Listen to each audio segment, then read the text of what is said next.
Mas é que agora a gente recebe aqui no Central de Notícias um convidado muito especial. É o governador de Minas Gerais, Romeu Zema, do Partido Novo, que também é pré-candidato à presidência da República. Governador, que honra, que prazer recebê-lo. O senhor pode escolher se quer falar de eleição ou se quer falar de master aqui no Central de Notícias. Estou brincando, governador, é que esse assunto está dando muito pano para manga, mas vamos falar de eleição, né? Governador, o senhor se colocou seu nome à disposição como pré-candidato a governo por Minas, mas é verdade que essa raia da direita está ficando cada vez mais congestionada. Semana passada, a gente também teve uma declaração pela primeira vez mais incisiva por parte do governador do Paraná, Ratinho Júnior, também colocando seu nome à disposição. Naturalmente, temos o de Flávio Bolsonaro. Tem uma visita de Tarcísio marcada para quinta-feira com Bolsonaro, naquela esteira Esperança é a última que morre.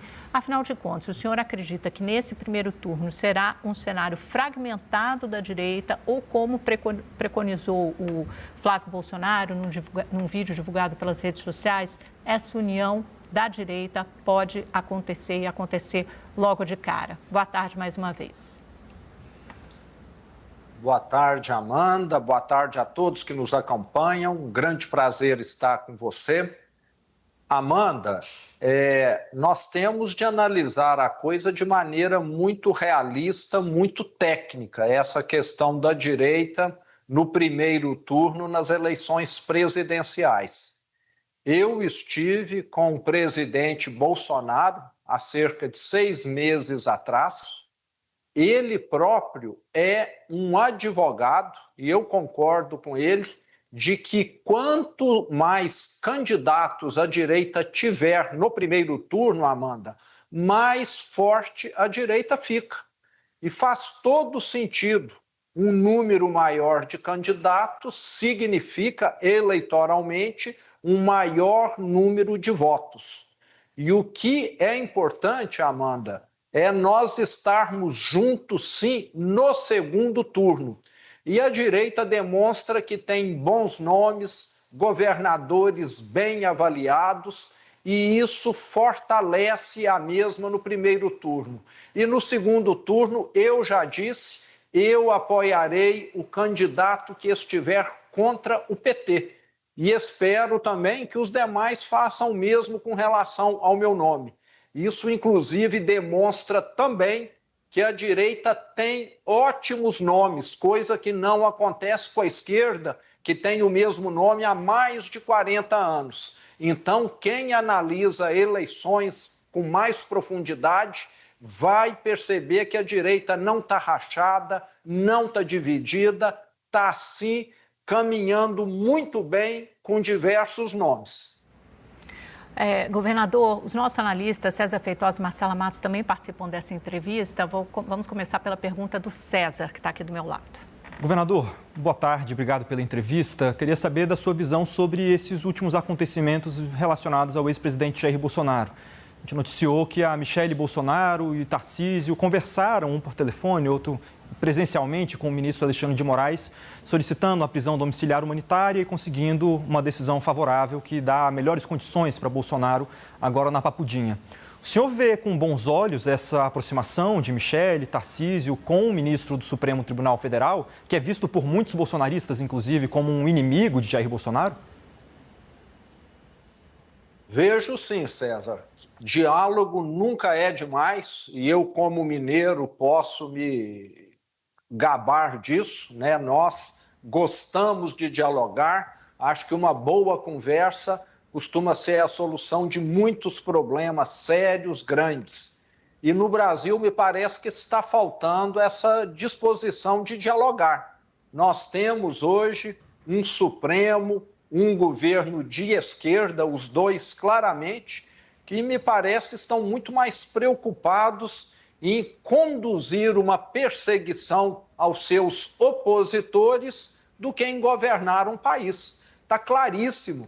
Nós já tivemos, César, anistia para sequestrador, para assassino, para quem cometeu barbaridades lá na década de 60 e 70, e agora estamos mantendo preso quem pichou o monumento público com batom. Me parece que são 2 pesos e 2 medidas completamente diferentes.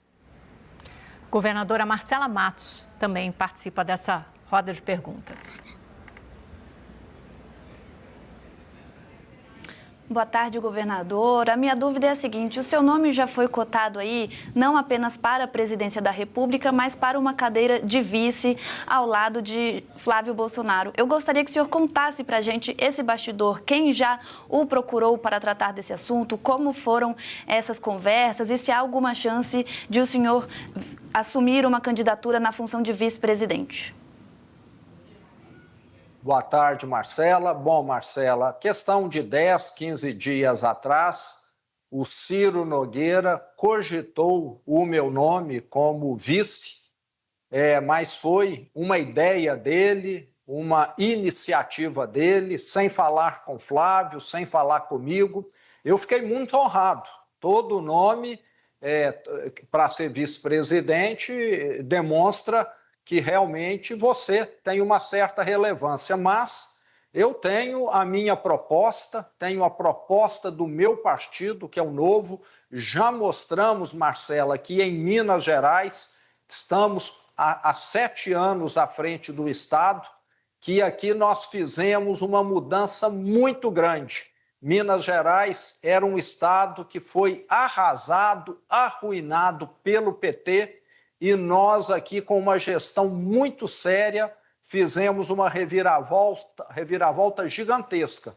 Tanto é que eu fui reeleito em primeiro turno em 2022 e essas entregas, Marcela, vão continuar, porque nós temos aqui muitos projetos de longo prazo.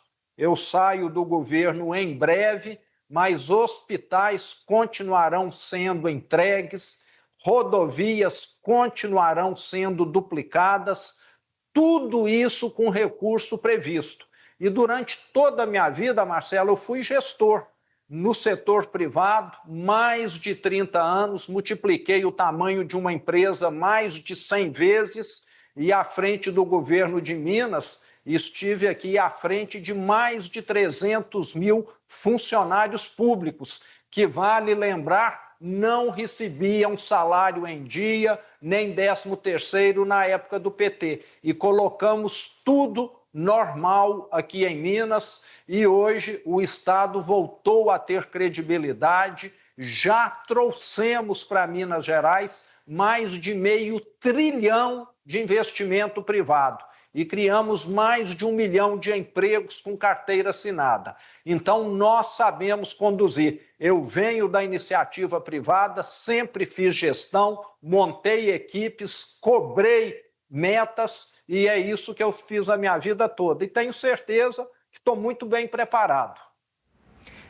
Governador, ainda assim, eu estou até olhando aqui alguns cenários da Quest, né, que foram numa pesquisa divulgada na semana passada, por exemplo, o seu nome aparece com 3% das intenções de voto no primeiro turno, atrás de Ronaldo Caiado, atrás de Ratinho Júnior, bem atrás do Flávio Bolsonaro, né? O Flávio Bolsonaro e o Lula têm o maior número, a maior intenção de votos. E num segundo turno contra Lula, num potencial segundo turno, o petista venceria com 46% a 31% dos votos. Nesse cenário, não faria mais sentido, num estado importante como Minas, o senhor oferecer o seu nome numa candidatura a vice, seja numa chapa de Flávio Bolsonaro ou de algum outro governador de direita, no sentido de somar esforços, já que vocês representam os anseios, os valores de um determinado campo político? E mais do que isso, quero saber se o próprio Flávio chegou a conversar com o senhor desde que ele anunciou a pré-candidatura e se ele fez algum tipo de convite, algum tipo de sondagem. Amanda, assim que o Flávio anunciou a sua candidatura, nós conversamos, dei todo o apoio a ele, falei que mais um nome, como eu comentei agora há pouco, seria muito bem-vindo. Então, tenho plena ciência do potencial dele, até pelo legado, né, que ele tem do próprio pai, da família, está atuando na política há muito tempo, mas... tirando isso, eu tenho plena consciência da minha posição. E lembro, Amanda, que há 8 anos atrás, em janeiro de 2018, quando eu comecei a percorrer os municípios de Minas Gerais, na minha pré-campanha e campanha, eu não tinha sequer 1% de intenção de votos. Então é questão de você andar, de mostrar que você tem propostas diferentes. Ninguém no Brasil hoje teve uma experiência como eu tive aqui em Minas Gerais, a de resgatar um estado que estava caótico, de combater a corrupção, de dar tanta transparência àquilo que é feito. Até me custa, às vezes, algum incômodo essa transparência, porque eu não tenho nada que eu faça que não seja público, mas prefiro responder assim do que ficar fazendo o que acontece em Brasília. Gente competente, muita participação feminina. Sou o governador do estado que mais nomeou desembargadoras para o Tribunal de Justiça do estado de Minas. Então eu tenho certeza que são propostas que o brasileiro quer. O brasileiro está cansado de corrupção, está cansado de sigilo de 100 anos, está cansado de ver negociatas como nós estamos aí assistindo nesse tema que você estava apresentando, e eu prezo muito por transparência. Apesar do estado de Minas ter mais de 300 mil funcionários, eu não tenho um parente que trabalha aqui e um parente que tem contrato ou que fornece. Então eu acredito nessa lisura, e me parece que o Brasil está precisando muito desse tipo de posicionamento. Então, à medida que nós mostrarmos aqui o nosso jeito de fazer, de conduzir, eu tenho certeza que muita gente vai passar a ver uma opção diferente que não está contaminada por essa política do Brasil, que sempre fica fazendo esses arranjos para poder dar favores a alguém ou privilegiar alguma pessoa. O César tem mais uma pergunta. Governador, nas eleições de 2022, o senhor foi reeleito em primeiro turno, com uma votação expressiva. Teve também a votação recorde de Nicolas Ferreira para a Câmara dos Deputados. Mas na eleição presidencial, quem venceu no seu estado foi o presidente Lula, com uma votação muito apertada, é verdade. Foram um pouco mais de 50 mil votos de diferença num estado muito grande, com muitos municípios. Queria entender a sua visão, primeiro, por que esse voto tão diferente do mineiro, que consegue colocar na mesma cédula o senhor e o presidente Lula, e por que o senhor acha que o senhor venceria de Lula em Minas Gerais, considerando que, bem, ele venceu do ex-presidente Jair Bolsonaro na campanha e o senhor apoiava Bolsonaro nas eleições? Bom, o voto do eleitor, César, ele nem sempre é muito racional, como você mesmo disse. Aqui em Minas nós tivemos muito o voto Lula-Zema. O eleitor votou num presidente de esquerda e num governador de direita. Então, a cabeça do eleitor nem sempre é muito clara, ele vai muito na questão da emoção, da pessoa, às vezes muito mais do que das propostas, mas eu tenho certeza que aqui em Minas nós continuamos a ser, e eu tenho aqui acompanhado sempre, um governo bem avaliado, bem quisto.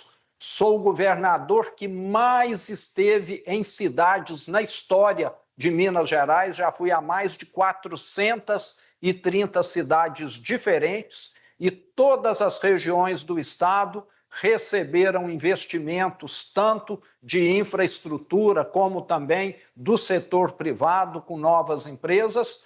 E nós sabemos que o presidente tem muito mais discurso do que ação efetiva. E um dos grandes problemas que o presidente tem é essa questão de estar sempre escondendo aquilo que ele faz, sigilo de 100 anos no seu cartão de crédito, o que eu tenho aqui de gasto, eu mostro tudo, não tenho o que esconder. Então eu quero mostrar para o brasileiro que tem jeito de fazer uma gestão diferente. O mineiro já sabe, e o brasileiro vai ficar sabendo com o tempo. E aqui em Minas, eu tenho uma proximidade, tenho certeza, muito maior com o mineiro do que ele. Até pelo meu jeito de falar, que é igual ao do mineiro, e ele nem tanto.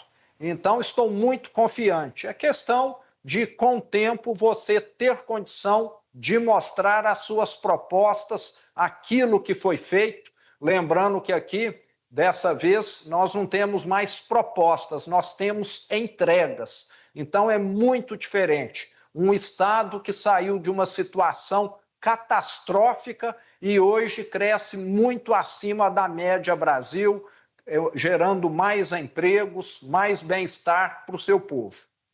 Marcela. Governador, a gente vê a direita avançando tanto na América do Sul, na América Latina, agora lá na Europa, exemplo de Portugal. E aqui no Brasil, o principal líder da direita está preso e indicou o filho dele, então, para representá-lo nas eleições deste ano. A minha dúvida é possível para a direita sobreviver sem o bolsonarismo aqui no Brasil?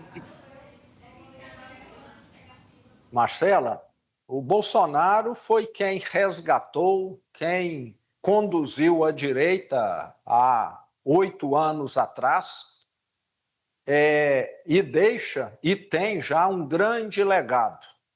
E como eu disse, a direita tem vários nomes, isso demonstra a competência dela. A esquerda, como eu falei, só tem um.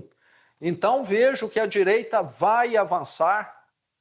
Com o nome do Bolsonaro, é lógico que ela fica ainda mais forte, mas nós sabemos que temos governadores bem avaliados e mais adiante, quando nós estivermos aí mais próximo da data de definição, com toda certeza esses arranjos que foram mencionados, alguém ser vice do outro, pode até acontecer, mas no meu caso eu tenho esse compromisso de levar a minha pré-candidatura e candidatura até o final, porque nós temos propostas, eu tenho propostas, como eu falei, que são diferentes. Ninguém hoje na política do Brasil tem tanto interesse em transparência como eu tenho, porque eu não tenho rabo preso, eu não tenho empregos para parentes, eu não tenho dependência de fornecer ou de negociar com o Estado. Então, isso é que o Brasil precisa. Países que avançaram na democracia, que têm governos que são mais eficientes, precisam de ter essa abertura para suas informações. Não pode ficar nada sobre sigilo, nada sobre suspeição, como está acontecendo agora nesse caso lamentável do Banco Master. Então, eu sou esse grande entusiasta de uma gestão pública mais profissional, sem parentes, sem cabo eleitoral, e isso contamina a política e acaba tornando o Estado brasileiro menos ineficiente. E quem paga a conta é o povo. Governador, eu vou te perguntar, fazer uma pergunta assim, do ponto de vista estritamente pessoal, pedindo mesmo para o senhor abrir o coração. O senhor acha que a decisão de Bolsonaro de indicar o filho Flávio foi a melhor decisão para o campo da direita? É o nome mais competitivo que a direita tem a oferecer para enfrentar o presidente Lula, dado que essa polarização se mantém no Brasil e é muito difícil romper com esses dois nomes aí, chegando a um segundo turno?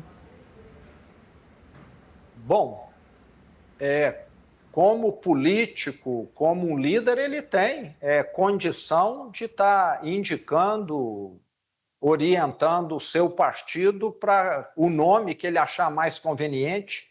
As últimas pesquisas provaram que o Flávio tem um bom potencial, então eu respeito, da mesma maneira que respeito outros partidos que já lançaram ou vão lançar outros nomes também. Democracia é você estar aberto aí e respeitar essas decisões. Mas as pesquisas, à medida que esse período pré-eleitoral avançar, vão estar sinalizando coisas que vão fazer esses arranjos, com toda certeza, acontecerem ao longo do tempo. Mas o senhor acha que esse nome do Flávio está dado e não vai mudar irreversível? Ou o senhor acha que esse cenário ainda vai mudar com o caminhar desenrolar dos acontecimentos das pesquisas? Porque elas mostram também que o Flávio tem uma rejeição bastante alta, equivalente, às vezes até maior do que o presidente Lula, diferentemente do Tarcísio, por exemplo, que era o primeiro nome, o nome mais cotado pelo campo da direita. Isso vai caber, né, a eles, são políticos muito experientes, que já participaram de muitas eleições, com toda certeza eles vão estar colocando isso na balança. Vale a pena irmos nessa direção ou vale a pena mudar? Mas isso, com certeza, ainda vai precisar de mais tempo, já que nós temos aí um horizonte, me parece, até julho, para termos essas definições. Vamos para a nossa última rodada, então, também com a próxima pergunta do César.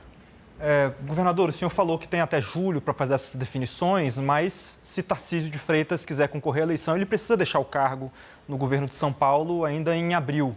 Então, eu queria insistir um pouco mais na pergunta feita pela Amanda, porque na eleição de 2022, a leitura que foi feita é de que o segundo turno foi uma batalha de rejeições. Quem tinha rejeição maior perderia a eleição. Se Flávio for candidato, as pesquisas têm mostrado que isso vai se repetir no próximo ano. Não faz mais sentido para a direita colocar alguém que tem menos rejeição para disputar a eleição pensando no segundo turno? Faz todo sentido, sim, mas nós temos de lembrar que nós temos, né, outros bons nomes da direita. O próprio Tarcísio, particularmente, né, já me disse que ele pretende disputar a reeleição, e ele é um governador muito bem avaliado, e ele, não sendo candidato à reeleição, abre para a esquerda uma facilidade maior para ter a cadeira de governador em São Paulo. Então, tudo isso também precisa ser colocado aí na balança e avaliado.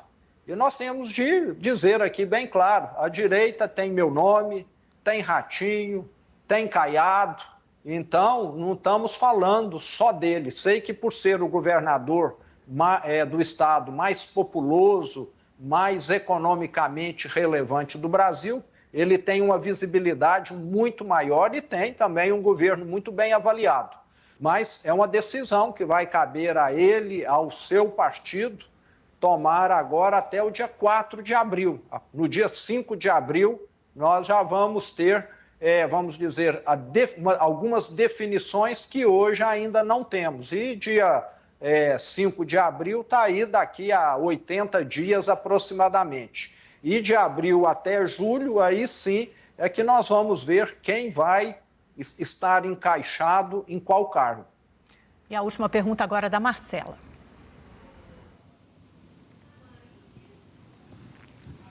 Governador, o senhor nessa pré-campanha causou ali uma controvérsia no estado porque um político ali de oposição ao senhor fala que o senhor usa o avião do governo justamente para fazer campanha. Em que pé está essa investigação? Se já virou uma investigação e se o senhor de fato tem usado ali o estado para fazer campanha à presidência da República? Bom, como eu disse, eu sou o governador de Minas que mais esteve em cidades mineiras, mais de 430. Quando dá para fazer de carro, eu vou de carro. Acho que a metade delas eu devo ter chegado e saído de carro. E vou muito a outros estados, principalmente aos estados do Sul e do Sudeste, que nós temos o COSUD. Vou muito conversar com empresários, com o setor produtivo, tanto é que Minas Gerais, nesses 7 anos, já atraiu mais de R$500 bilhão de investimentos privados. E todas as minhas agendas são públicas, as minhas viagens, idem. Se eu fizesse como ex-governador do PT, se eu fizesse como Lula, daqui a 50, 100 anos, eles poderiam falar alguma coisa sobre mim. Mas eu dou total transparência já no mês seguinte. E todos os meus compromissos são, sim, a serviço do governo de Minas Gerais. Perdi um horário que deve ter sido o que fomentou essa notícia. No dia 30 de outubro, estava com o governador Cláudio Castro no Rio de Janeiro, numa reunião que atrasou bastante, e acabei chegando atrasado em Campinas e perdi o compromisso oficial, o congresso, que eu teria uma participação. Mas jantei com os participantes do mesmo congresso. Então, minha agenda está aí, estão procurando cabelo em casca de ovo. Como o meu governo não tem corrupção, como o meu governo não tem parente aqui, como eu não favoreço ninguém, estão tentando procurar alguma coisa e acho que não vão encontrar muito não, porque eu procuro levar as coisas com o maior rigor, com a maior transparência possível, e foi esse caso aí, está aberto para qualquer um conferir. Governador, muitíssimo obrigada, viu, pela sua entrevista aqui, pela essa rodada de conversa no Central de Notícias. Volte sempre. Boa tarde, foi um prazer estar com vocês. Um abraço. O prazer é nosso, um abraço.